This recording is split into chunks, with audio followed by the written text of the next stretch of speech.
பர்திமேயு சுவிசேஷ ஊழியங்கள் வழங்கும் நற்செய்தி நேரம். தேவ செய்தி பாஸ்டர் ஆர். அகஸ்டின். இந்த நாளில் உங்களோடு பேசி வருகிறேன். ஆண்டவர் எதற்காக வருகிறார் என அந்த சகோதரிய கேள்வி அதுதான். ஒரு முறை வந்துட்டாருங்க, வந்து இந்த பூமியில் வாழ்ந்து நன்மை செய்கிறவராக சுற்றி திரிந்து அநேக மக்களுக்கு வியாதிகளை சுகமாக்கினார், அநேக மக்களுக்கு குஷ்டரோகிகளை சுஸ்தப்படுத்தினார், குருடருக்கு பார்வையை கொடுத்தார், ஊமையருக்கு பேச வைத்தார், காது கேட்காத வல்லமை இழந்து நிற்கிறவர்களுக்கு திறக்கும்படி செவியை திறந்து வைத்தார். ஆனால் அவருக்கு கிடைத்த பரிசு என்ன? சிலுவை தானே. அப்படி சிலுவையில் அறையப்பட்ட இயேசு மரித்து அடக்கம் பண்ணப்பட்டு 3ஆம் நாளில் உயிர் தெழுந்து பரத்துக்கு ஏறி போனாரே, அவர் போகும்போது சொல்லிட்டு போன வார்த்தை வெளிப்படுத்தல் 22:20 வாசிக்கிறோம். இதோ சீக்கிரமாய் வருகிறேன்னு சொன்னாரே. ஆண்டவரே வாருன்னு எதிர்பார்த்திருக்கிறோமே, எதுக்காக எதிர்பார்த்திருக்கிறோம்? எனக்கு அன்பாளே, உங்கள் வேதத்தை எங்கே இருந்தாலும் சரி தயவு செய்து தேடி கையில் எடுத்து அப்போஸ்தலர் நடவடிக்கைகள் 1ஆம் அதிகாரம் 11வது வசனத்திற்கு திருப்பிக் கொள்ளுங்கள். அப்படி எல்லாரும் திருப்பி எடுத்துக்கொள்கிற வரைக்கும் நீங்களும் நானும் பாடுவோமா? எல்லாத்தையும்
வினோதனே கானா வினோதனே கலிலேய வினோதனே ஞானா கதமே நடுவில்லையோவா ஞானா கதமே நடுவில்லையோவா நல்வா முல்லை நல்மையில் மகதிம பலவேணோ எனதரசி மனுவே இஸ்ரவேல் சிவசே பலவேணோ எனதரசி மனுவே இஸ்ரவேல் சிவசே. எல்லாம் எடுத்துருப்பீங்க. வாசிக்க சொல்லட்டா? அப்போஸ்தலர் 1:11. கலிலேயராகிய மனுஷரே, ஆண்டவர் இந்த உலகத்தில் வந்து பாடுகளை எல்லாம் அனுபவித்து மரணத்தை ருசி பார்த்து மரணமே உன் கூரங்கே பாதாளமே உன் ஜெயம் எங்கே என்று ஜெயம் பெற்றார். ஏன்னா யோவான் 12:24 வாசிக்கிறோம், கோதுமை மணியானது நிலத்திலே விழுந்து சாகாவிட்டால் தனித்திருக்கும் தனித்திருக்கும், செத்ததே செத்ததே ஆனால் மிகுந்த பலம் கொடுக்கும். அந்த கோதுமை மணியாக இயேசு விதைக்கப்பட்டார். ஏன்னா அழிவுள்ளதாய் விதைக்கப்படுகிற சரீரம் அளவுள்ளதாய் எழுந்திருக்கும். 1 கொரிந்தியர் 15ஆம் அதிகாரத்திலே நாம் வாசிக்கும் போது ஒவ்வொரு சரீரத்துக்கும் ஒரு மகிமை உண்டு, மேன்மை உண்டு. இந்த இயேசு கிறிஸ்துவின் சரீரம் நம்மை போல, ஏன்னா தம்முடைய சாயலாகத்தான் உருவாக்கினார். இன்னைக்கு அநேகர் வேதத்தை அறியாதனால தான் பிரச்சனை. ஏன்னா அவதாரம் என்று சொல்லுகிறார், ஒரு மனித அவதாரத்தில் வேறு எந்த அவதாரத்திலும் அவர் வரல, ஒரு மனிதனாகத்தான் இந்த பூமிக்கு வந்தார். ஒரு வேடிக்கையான ஒரு கதையை சொன்னாங்க. ஒரு வேதாகம கல்லூரியில் இன்ஸ்பெக்ஷன் நடந்துச்சான். இது பைபிளில் இல்லை, கதை. வேதாகம கல்லூரியில் இன்ஸ்பெக்ஷன் நடந்துச்சு. நல்லா கவனிங்க, மாணவர்கள்லாம் இருந்தாங்க, படிக்கிற மாணவர்கள். அந்த இன்ஸ்பெக்டர் வந்தவர், இன்றைக்கி என்ன ஸ்டடி எடுத்துக்கிட்டு இருக்கீங்க? எரிகோவை பற்றி. அப்படியா? அவர் கேட்டார், எரிகோ எப்படி இடிஞ்சது அப்படின்னார். பையன் திடீர்னு எதிர்த்தான், நான் ஒன்றும் உடைக்கல சார். நான் ஒன்றும் உடைக்கல சார். ஏன் எரிகோ முதல் என்னாச்சு? அதான் சார் உடஞ்சிச்சுன்னு சொன்னீங்களே, எரிகோ முதல் உடஞ்சிருச்சா? நான் ஒன்றும் உடைக்கல சார். அது எப்படி உடஞ்சின்னு எனக்கு தெரியல சார். என்ன இப்படி சொல்லலாம்? டீச்சர்கிட்ட கேட்டால், ஆமாம் சார், அவன் நல்ல பையன், கண்டிப்பாக உடஞ்சிருக்க மாட்டான், நாங்கள் இத்தனை வருஷம் வச்சுருக்கோம்ல, நல்ல பையன், அவன் சேட்டையே பண்ண மாட்டாங்க. இவர் இடம் வம்பா போச்சுன்னு பிரின்ஸிபல்கிட்ட போனார். அவர் சொன்னார், சார் எப்படியோ தெரியாமல் நல்ல பையங்க தான், தெரியாமல் ஏதாவது உடச்சிருந்தா கூட கட்டி கொடுத்துருவோம் சார், எங்கள் காலேஜ் பேரை கெடுத்துடாதீங்க சார்னார். ஹலோ, வேதத்தை படித்து இன்னைக்கு மனசில் வரணுங்க. ஏன்னா இருதயத்துக்குள்ள வசனம் இருக்கணும். ஒரு காலம் வரும், ஆமோஸ் 8:11 தேசத்திலே பஞ்சத்தை நான் அனுப்புவேன். ஆகார குறைவினால் உண்டாகிற பஞ்சம் அல்ல, ஜலக்குறைவினால் உண்டாகிற தாகமும் அல்ல. வேத வசனம் கிடைக்கக்கூடாத பஞ்சம் வரும். அந்த பஞ்சத்துக்கு முன்னாடி நம்ம இருதயத்தில் என்ன செய்யணும்? எழுதி வைக்கணும். என்னத்தை எழுதி வைக்கணும்? ஒரு யூதாவே உனக்கு ஒரு அறுப்பு காலம் நியமிக்கப்பட்டிருக்கிறது. நியாய தீர்ப்பின் நாள் வருகிறது. அவர் நியாயாதிபதியாய் வருகிறார், நியாயம் தீர்க்க வருகிறார். இன்னும் சொல்ல போனா கூலி கொடுக்க வருகிறார். லூக்கா 10:17 என்ன வாசிக்கிறோம்? வேலைக்காரன் கூலிக்கு பாத்திரவான். அந்த வேலை கூலி கொடுக்க வருகிறார். எனக்கு கண்பாரோடே, அந்த இயேசு இந்த பூமியில் முதல் முறையாக வந்து வாழ்ந்து நன்மைகளை செய்து அப்போஸ்தலர் 10:38 நன்மை செய்கிறவராக, பிசாசின் பிடியில் அகப்பட்ட யாவரையும் குணமாக்குகிறவராக சுற்றித் திரிந்தார். அவரை சிலுவையில் அறைந்து கொலை செய்தார்கள். ஜீவாதிபதியை கொலை செய்தார்கள். அந்த ஜீவாதிபதி அடித்து அடக்கம் பண்ணப்பட்டு 3ஆம் நாளிலே கல்லறை திறக்க, காவலர் நடுங்க, கட்டுகள் அறுத்தார், கஸ்திகள் அடைந்தவர். அவர் தம்முடைய மக்களை பார்த்து ஆசீர்வதித்தார். லூக்கா 24:50 சீசர்களை பெத்தானியா வரைக்கும் கூட்டிட்டு போய் அவர்களை என்ன செய்தார்? தம்முடைய கைகளை உயர்த்தி ஆசீர்வதித்தார். அப்படி ஆசீர்வதித்த தேவன் இப்பொழுது அவர் எங்கிருந்து வந்தாரோ அந்த வானத்துக்கு ஏறி போகிறார். அப்படி போகும்போது எல்லாரும் அண்ணாந்து என்ன செஞ்சுக்கிட்டு இருக்காங்க, வானத்தையே பார்த்துக்கிட்டு. இன்னைக்கு நம்ம யாராவது சொந்தக்காரங்க போனால் ட்ரெயினே பார்த்துக்கிட்டு இருப்போம்ல, ஏற்றி விட்டுட்டு என்ன செய்வோம், அது போகிற வரைக்கும் அப்படியே நின்று பார்த்துக்கிட்டே இருப்போம். அப்புறம் தான் நம்ம கண்ணு என்ன செய்யும், விடும். இங்கே பார்க்கலாங்க, வானத்தை நோக்கி அண்ணாந்து பார்த்துக்கிட்டு இருக்காங்க. அப்போ ஒரு சத்தம் கேட்குது. என்ன கேட்குது வாசிங்க இப்ப 11ஆம் வசனம். கலிலேயராகிய மனுஷரே, கலிலேயராகிய மனுஷரே, நீங்கள் ஏன் வானத்தை அண்ணாந்து பார்த்து நிற்கிறீர்கள்? உங்களிடத்தில் நின்று வானத்துக்கு எடுத்துக்கொள்ளப்பட்ட இந்த இயேசுவானவர் எப்படி உங்கள் கண்களுக்கு முன்பாக வானத்துக்கு எழுந்தருளி போனாரோ அப்படியே மறுபடியும் வருவார். வானாதி வானங்களிலே வெள்ளை சிம்மாசனத்திலே நியாயாதிபதியாய் ராஜாதி ராஜன் எல்லேசர் பரப்போகிறார். நியாயாதிபதியாய் ராஜாதி ராஜன் எல்லேசர் பரப்போகிறார். அல்லேலூயா அல்லேலூயா அல்லேலூயா அல்லேலூயா அல்லேலூயா அல்லேலூயா அல்லேலூயா. பரலோக அந்த பரலோக புஸ்தகத்திலே என் பேரை எழுதி வைத்தாரே. நானும் என் வீட்டாரும் தேவாதி தேவனை எப்போது ஸ்தோத்திரிப்போம். அல்லேலூயா அல்லேலூயா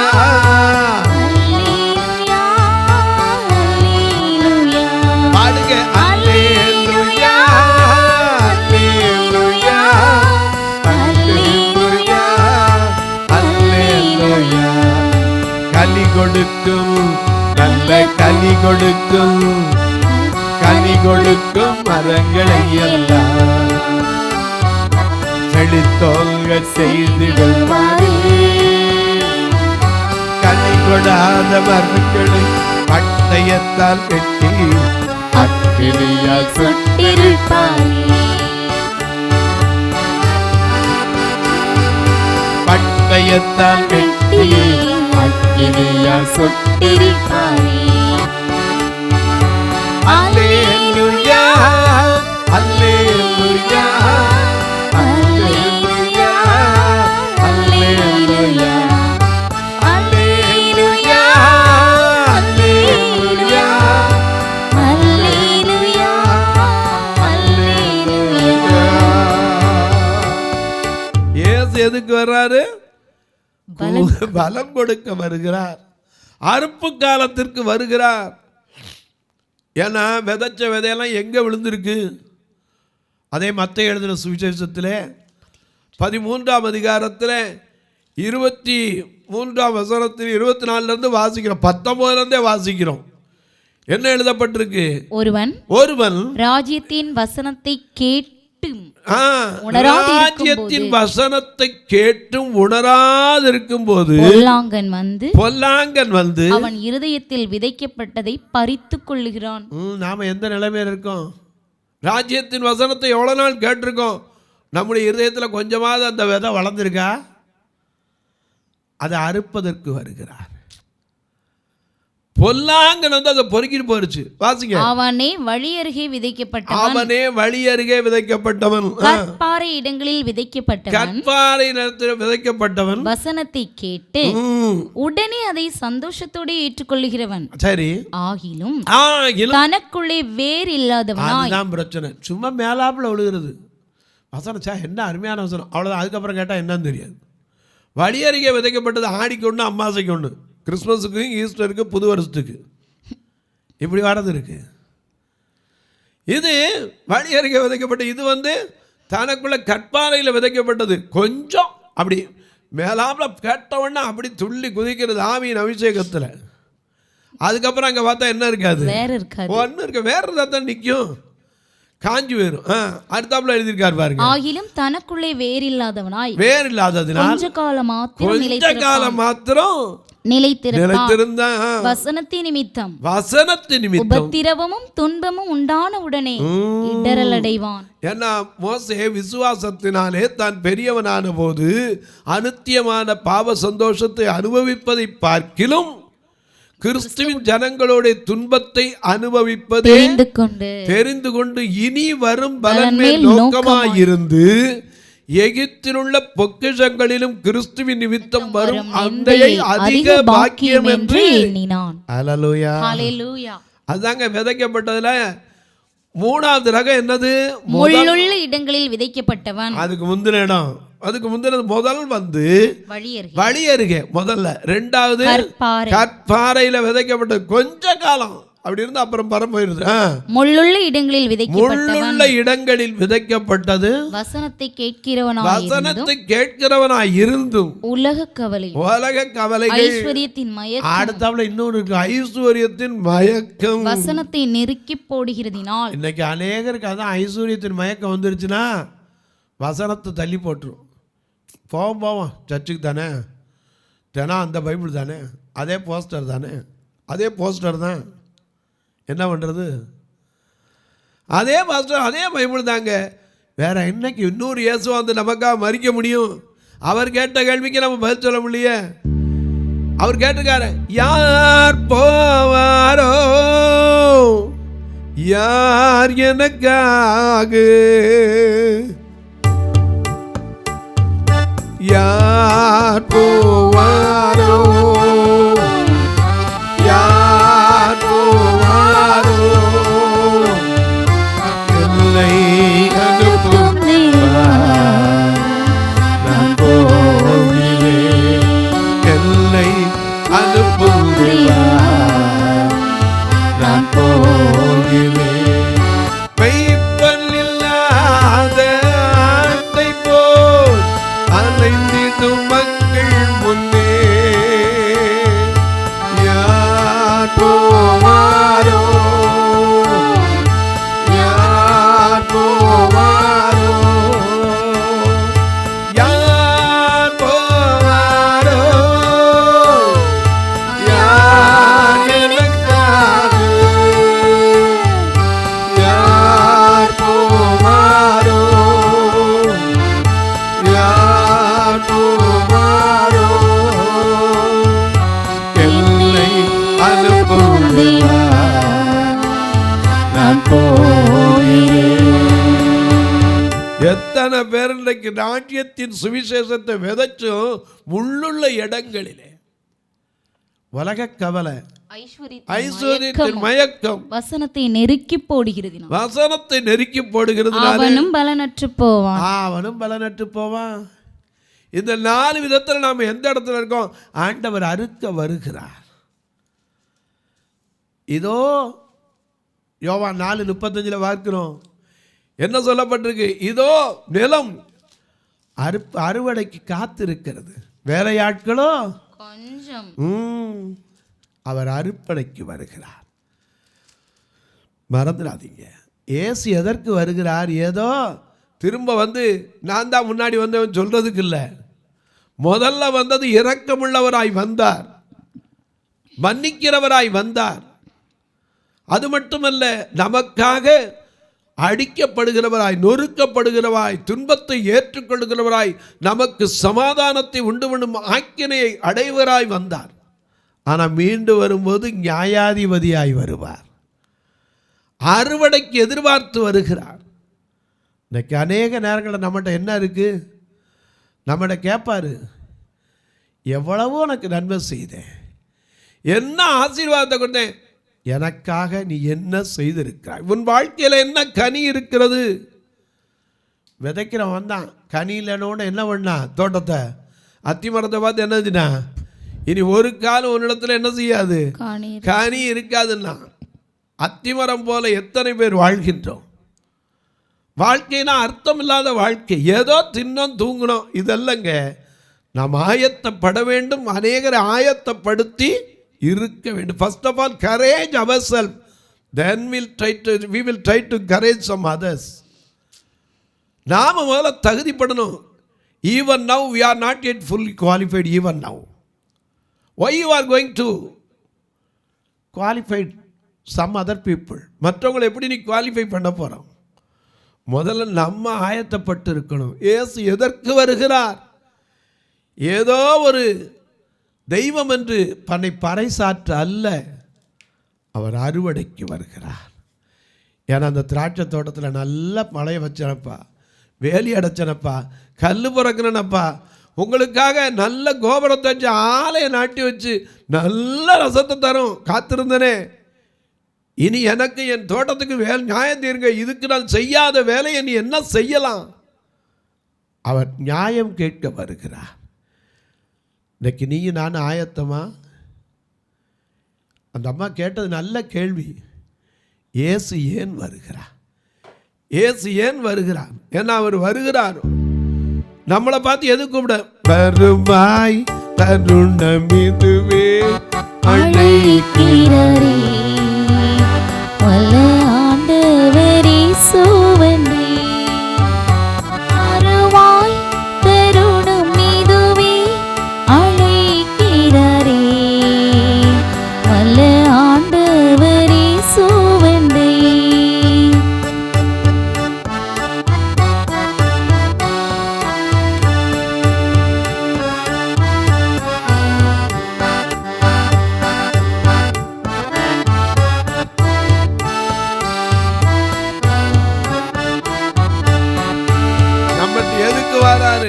வருவாய் தருணம் இதுவே அழைக்கிறாரே.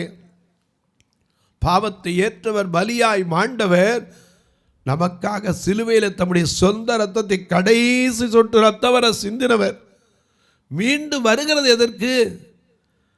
கூலி கொடுக்க வருகிறார். இன்னும் சொல்ல போனால் கணக்கு கேட்க வருகிறார். முதல்ல வரும்போது காணாதவர்கள் காணும்படியாக வந்தார். யோவான் 9:36 வாசிக்கும் 39 வரைக்கும் வாசிக்கும் போது, காணாதவர்கள் காணும்படியாகவும் காண்கிறேன் என்று சொல்லுகிற அநேகர் குருடராகும்படி நியாய தீர்ப்பு நான் இந்த உலகத்தில் வந்தேன் என்றார். வந்தேன். அப்ப நியாயம் தீர்க்கும் போது அது உடனே மன்னிச்சுட்டு போயிட்டாரு. இப்ப நியாயம் தீர்க்கும் போது அழுகையும் பற்கடிமான இடத்துக்கு நாம் போயிடக்கூடாது. நமக்கு கொடுக்கப்பட்ட மேன்மையை நம்ம அணுகணும்னா முதல்ல நம்ம தகுதிப்படுத்தணும். யோவான் 1:3 வாசிக்கிறோம், பிசாசின் கிரியைகளை அழிக்கும்படிக்கு குமாரனாய் இயேசு வெளிப்பட்டார் என்று யோவான் சொல்லுகிறான். லூக்கா 19:10 வாசிக்கிறோம், இழந்து போனதை தேடவும் ரட்சிக்கவுமே மனுஷகுமாரன் வந்தார் என்று பூமிக்கு வந்தார் என்று சொல்லப்பட்டிருக்கு.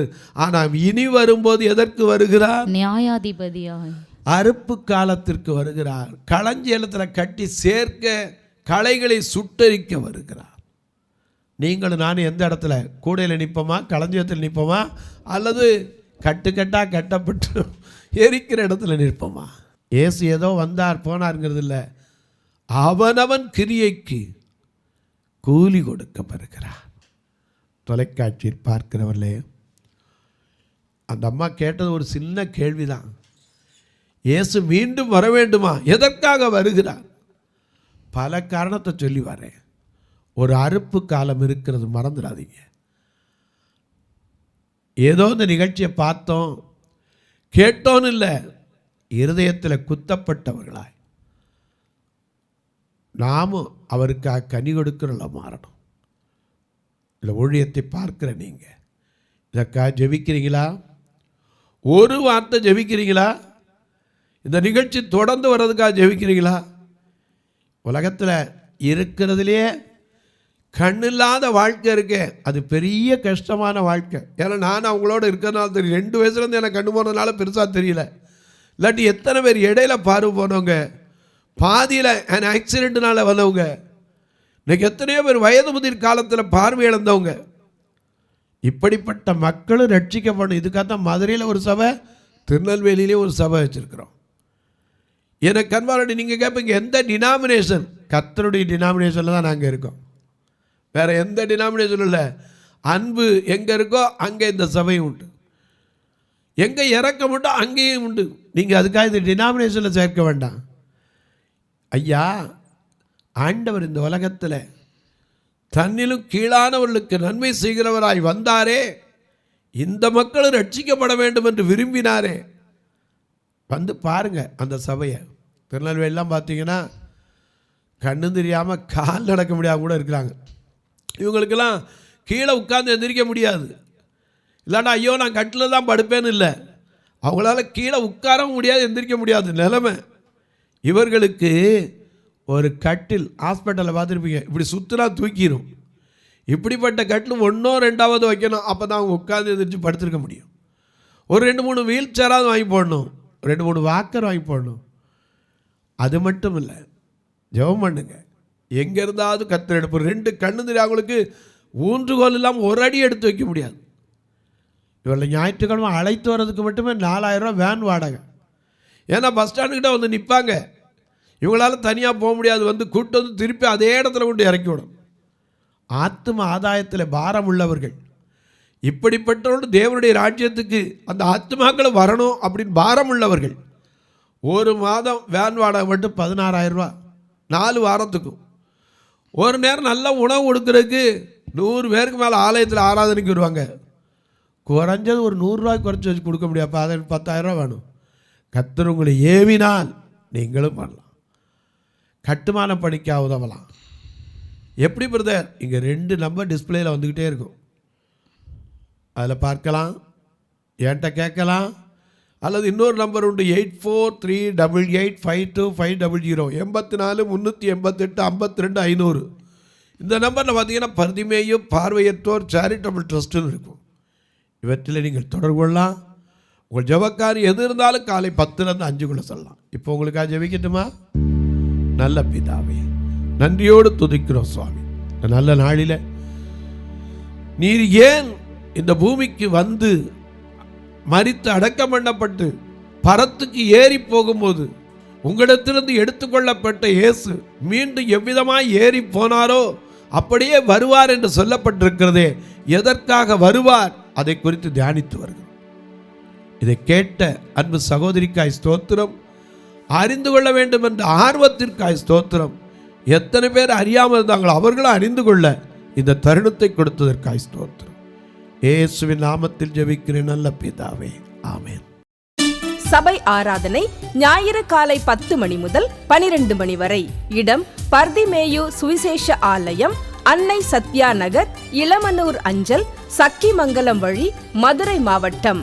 பின்கோட் 625201 மற்றும் பர்திமேயு சுவிசேஷ ஜெப வீடு, flat number 107, Eden garden, Muthur, Tirunelveli. Pin code 627011. சிறப்பு உபவாச கூட்டம் ஒவ்வொரு மாதமும் 2வது சனிக்கிழமை காலை 10 மணி முதல் 1 மணி வரை நாகர்கோவில் YMCA ஹாலில் வைத்து நடைபெறுகிறது. மற்றும் ஒவ்வொரு மாதமும் 4வது சனிக்கிழமை காலை 10 மணி முதல் 1 மணி வரை திருநெல்வேலி புதிய பேருந்து நிலையம் அருகில் உள்ள கிரேஸ் ஹாலில் வைத்து நடைபெறுகிறது. எங்கள் எல்லா ஆராதனைகளிலும் கலந்து கொண்டு தேவனை மகிமைப்படுத்த அன்பாய் அழைக்கிறோம்.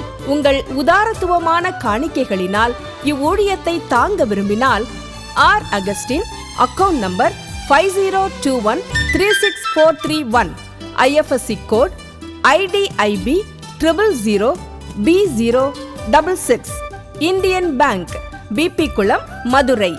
ஜிபே நம்பர் 9842181917, BGM மினிஸ்ட்ரீஸ் மற்றும் 9442559772, பிளைண்ட் மினிஸ்ட்ரீஸ் அகஸ்டின். உங்கள் தொடர்புக்கு பாஸ்டர் ஆர் அகஸ்டின், பர்திமேயு சுவிசேஷ ஊழியங்கள், நாகமலை, புதுக்கோட்டை, மதுரை 625019. தொலைபேசி எண்கள் 9842181917 மற்றும் 9442559772. கர்த்தர் தாமே உங்களை ஆசீர்வதிப்பாராக.